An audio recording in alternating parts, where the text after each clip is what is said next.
In the heart of Damascus, nestled within the ancient walls of the old city, lies a traditional house with a delicate beauty only time can bestow. It is a Damascus house, crafted from pale limestone and shaded by the tall stone walls that hold centuries of stories, both whispered and shouted. The house, with its intricate arches and carved wooden doors, stands as a silent witness to the poet's musings. This house, though not one Nizar Qabbani would call his forever, feels like an extension of his soul. He lives here, for today, in the memories of the past, amidst the presence of jasmine that drapes the air in a familiar scent. The house is open to the city, yet closed off by its courtyard, a space both private and public, a metaphor for the poet's own life.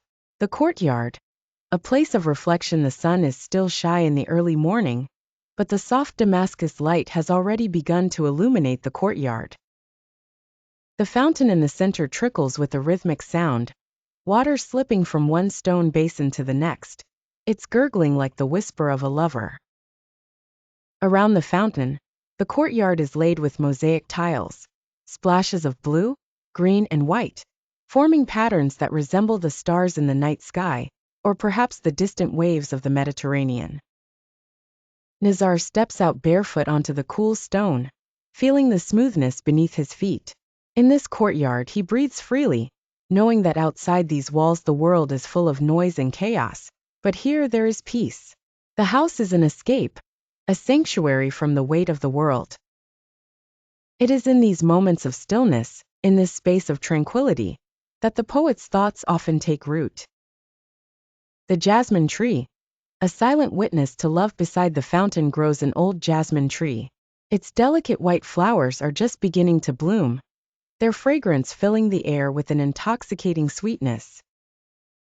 Nizar has written many poems beneath its shade, his pen dancing across paper in rhythm with the breeze that stirs the leaves above him.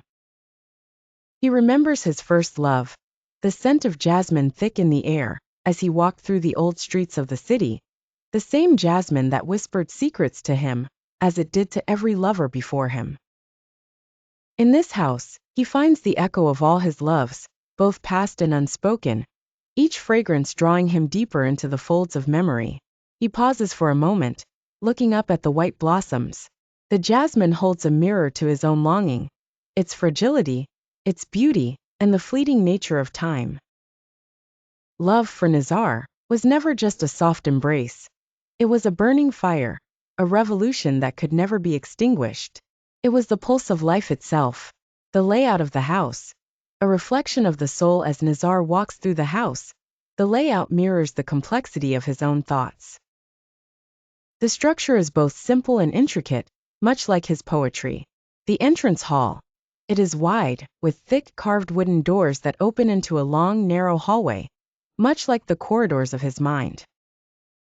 The walls are adorned with tapestries, old but rich in color, depicting scenes from the history of Damascus. The city, ancient and enduring, is a constant presence. Its streets, its markets, and its faces seem to breathe within the walls.